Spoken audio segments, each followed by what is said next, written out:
تجھے کی لڑیاں قاسم ہے راس آئی نہ تجھے خاک پر بکھیرے ہیں کبرا کے صبر ماں قاسم ہے راس آئی نہ تجھے قاسم ہے راس آئی نہ تجھے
بیٹا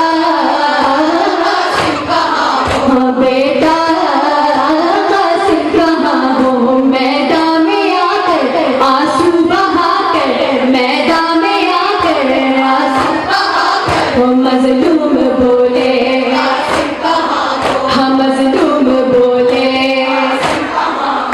تصویر کے دانے بکھرے ہوئے تھے کرم و بھلا کی تپتی زمین پہ تصویر کے دانے بکھرے ہوئے تھے کرم و بھلا کی تپتی زمین وہ پڑھے یا اللہ سجدے میں جا کر پڑھے یا اللہ سجدے میں جا کر وہ مظلوم بولے قاسم کہاں ہو بیٹا قاسم کہاں ہو بیٹا قاسم کہاں ہو میدان میں آ کر آنسو بہا کر میدان میں آ کر آنسو بہا کر مظلوم بولے قاسم کہاں ہو ہاں مظلوم بولے قاسم کہاں ہو خیمے کے در سے ماں دیکھتی رہی کیسے اٹھایا بلوے کو شاہ نے خیمے کے در سے ماں دیکھتی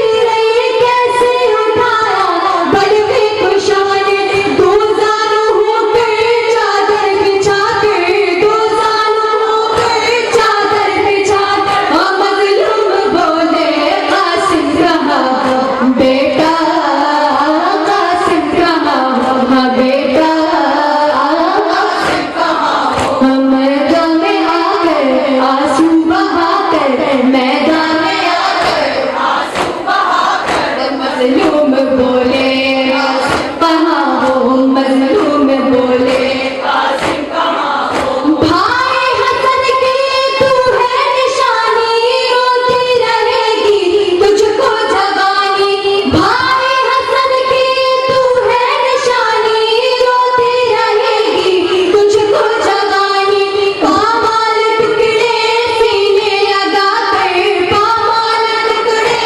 سینے لگا کر ہم مظلوم بولے قاسم کہاں ہو بیٹا قاسم کہاں ہو ہم بیٹا قاسم کہاں ہو میدان میں آ کر آنسو بہا کر میدان میں آ کر آنسو بہا ہم مظلوم بولے قاسم کہاں ہو ہم مظلوم بولے قاسم کہاں ہو ہاں ابن حسن سالا ڈلا ابن حسن سالا ڈلا ہے ابن حسن سالا ڈلا ابن حسن سالا ڈلا گھوڑے سے جو روندا گیا گھوڑے سے جو روندا گیا ہاں گھوڑے سے جو روندا گیا گھوڑے سے جو روندا گیا ہاں افلاک پہ کوہرام تھا افلاک پہ کوہرام تھا ہاں رونے لگی تھی آسمان ہے جوان قاسم جوان ہے جوان قاسم جوان ہے جوان قاسم جوان ہے جوان قاسم جوان ہے جوان قاسم جوان